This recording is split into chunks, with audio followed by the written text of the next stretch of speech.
آپ فرمایا کرتے تھے جب آپ کو ولایت عطا ہوئی تو آپ نے فرمایا کہ میرا قدم جو ہے وہ ہر ولی کی گردن پر ہے، یعنی آپ تمام ولیوں کے سردار تھے، آپ جو ہے وہ آپ کو سرتاج ولایت پہنایا گیا۔ بے شک بے شک۔ عائشہ آپ ان کے والدہ کے متعلق کچھ بتائیے۔ نورید، کیا خوبصورت ذکر ہے، کیا خوبصورت مہینہ ہے، جیسی شان والی شخصیت ویسی ہی شان والے ماں باپ ہیں، اور کیا خوبصورت یہ بات ہے کہ ان کی والدہ ایک ولیہ کاملہ تھیں، بے شک، اور حسنی حسینی جو تھے وہ ان کے والدین تھے، اور حسینی نسبت تھی 11 واسطوں سے سیدہ فاطمہ جن کی کنیت جو تھی وہ ام الخیر تھی، آپ کی نسبت حضرت امام حسین سے جا کے ملتی تھی، اور سیدہ فاطمہ کا فیض آپ پہ جاری و ساری تھا، اور آپ کی شخصیت اس قدر خوبصورت تھی کہ جب نکاح کے وقت آپ کے والد حضرت عبداللہ سومئی نے شرط کے طور پہ، وہ ایک طویل واقعہ ہے کہ جب آپ ان کے پاس پہنچے اس سیب کی جو کہ آپ نے بنا جانے کہ کس گلشن سے آیا تھا، کس باغ سے آیا تھا، اپنی بھوک کو مٹانے کے لیے جو کہ زہد و تقویٰ اور مجاہدی کی وجہ سے، اس کے تسلسل کی وجہ سے پیدا ہوئی تھی، کھا لیا، اور بعد میں آپ کا دل احساس گناہ میں، احساس ضیاع میں کہ جو اتنے عرصے کی عبادت تھی کہیں ایک اس ننھی سی غلطی کی پاداش میں، جو کہ شاید ہمارے حساب سے ننھی ہے مگر ان کا جن کا عقیدہ یہ ہے کہ جس دم غافل اس دم کافر، ان کے لیے کوئی بہت بڑا گناہ تھا کہ وہ چلتے گئے، سفر کرتے گئے، اور سیدہ فاطمہ کے والد کے باغ کے پاس پہنچے۔ انہوں نے دیکھا کہ اس نہر کے اوپر یہ سیب کے درخت چکے ہیں، تو یقیناً اسی باغ کا سیب میں نے کھا لیا ہے۔ انہوں نے جب وہاں کے مالک یہ ابو صالح جنگی رحمۃ اللہ علیہ، آپ حضرت غوث العظم رضی اللہ تعالیٰ عنہ کے والد محترم، بالکل، اور جو نانا جان ہیں جن کا حضرت عبداللہ سومئی رضی اللہ عنہ، آپ کے نانا بزرگوار جو تھے۔ جب آپ ان کے باغ کے پاس پہنچے تو آپ نے پتہ کیا کہ اس باغ کے مالک کون ہیں، تو حضرت عبداللہ سومئی جو کہ اپنے وقت کے ایک انتہائی جلالی اور جید ولی تھے، ان سے آپ کی ملاقات ہوئی۔ آپ نے انہیں کہا کہ میں جو ہے اس کا بے شک کے معاوضہ دے سکتا ہوں،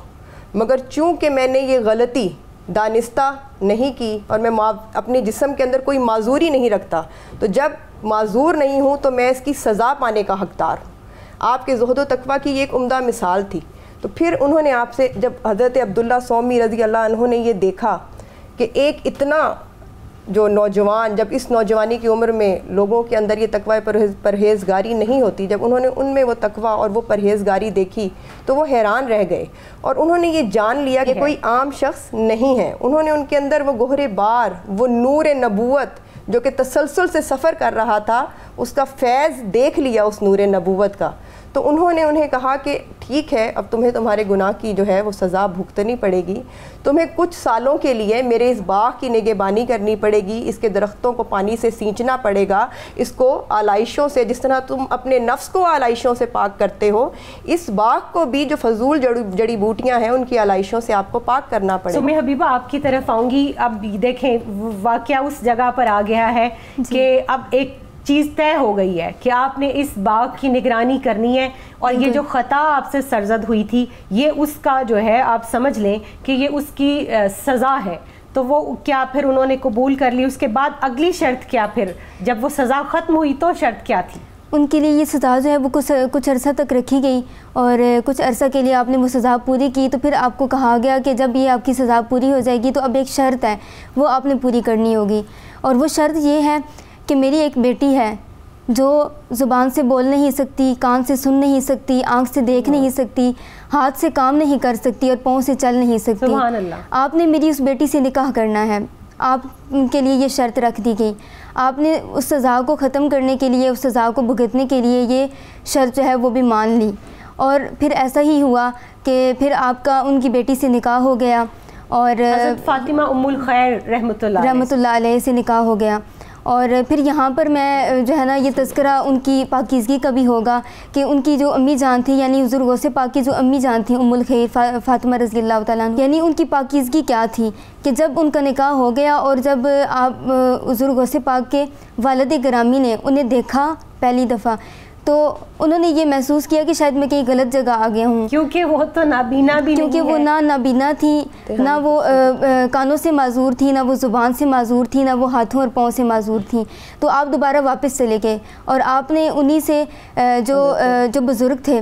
ان سے آپ نے تذکرہ جا کر کیا کہ مجھے لگتا ہے کہ شاید میں غلط جگہ پر چلا گیا ہوں، تو انہوں نے پھر آپ کو یہ بات بتائی کہ نہیں ایسا نہیں ہے، میرا کہنے کا مطلب یہ تھا کہ میری بیٹی نے آج تک نہ کسی غیر محرم کو ان آنکھوں سے دیکھا ہے، نہ کسی غیر محرم کی آواز ان کانوں سے سنی ہے، اور نہ ہی کسی غیر محرم کے ساتھ اس زبان سے تکلم کیا ہے، اور نہ ہی کسی غیر محرم کی طرف یا گناہ کی طرف اپنا قدم یا اپنا ہاتھ بڑھایا ہے۔ سبحان اللہ۔ تو یہ حضرت اس لیے ہم ان کو جو ہے وہ روایات میں جو لفظ ان کے لیے استعمال کیے گئے کہ وہ روحانی طور پر تھے، روحانی طور پر گونگی بھی ہیں، وہ بہری بھی ہیں، وہ لنگڑی بھی ہیں، چل نہیں سکتی ہیں۔ تو یہ استعارہ استعمال کیا گیا تھا ان کے لیے، وہ یہ ان کی روحانی نسبت کی، روحانی ان کے جو مقام تھا اس کی طرف اشارہ کیا گیا تھا۔ اور یہ یہاں سے ہم حضور غوث پاک کی والدہ کی پاکیزگی کا اندازہ لگا سکتے ہیں، اور آج کی خواتین کے لیے یہ مشعل راہ ہے یہ بات۔ اور یہ حسینی سید تھیں بالکل، اور آپ نجیب الطرفین سید تھے۔ آپ نجیب الطرفین سید تھے۔ نجیب الطرفین سید مطلب یہ کہ آپ کے جو والد گرامی تھے آپ ان کی طرف سے حسنی سید تھے، اور آپ اپنی والدہ ماجدہ کی طرف سے حسینی سید تھے۔ سبحان اللہ، بہت خوب۔ اچھا عائشہ، آپ مجھے یہ بتائیے کہ رسول اللہ صلی اللہ علیہ وآلہ وسلم کی نبوت کا فیض جیسے آپ بات کر رہی تھی کہ چلتا آیا، اور مقام ولایت کے جو تاجدار اور امام ہیں ان کو چنا جا رہا تھا، تو جیسے ہم بات کر رہے ہیں کہ نجیب الطرفین سید والدین کہ دونوں کی طرف سے ولایت جو ہے گھٹی میں ملی، مادرزاد ولی تھے۔ بالکل، مادرزاد ولی تھے۔ اور اتنی خوبصورت یہ بات ہے کہ جب آپ کی پیدائش یکم رمضان المبارک کو ہوئی تو آپ کی والدہ کو کافی یہ پریشانی دیکھنی پڑی کہ آپ نے سارا دن جو ہے شیر مادر جو ہے وہ نوش جان نہیں کی، طلوع فجر سے مغرب تک، یعنی اور روزے جب کے مغرب دوران کی اذان ہوئی تو پھر آپ نے شیر مادر جو ہے وہ نوش جان کیا، اور یہی سلسلہ تمام رمضان المبارک چلتا رہا، حتیٰ کہ جب 29 رمضان المبارک اور یہ شہرہ جو تھا اس علاقے میں پھیل گیا۔ آپ کی پیدائش بغداد کے شہر گیلان میں ہوئی تھی، تو اس علاقے میں یہ شہرہ پھیل گیا کہ اس وقت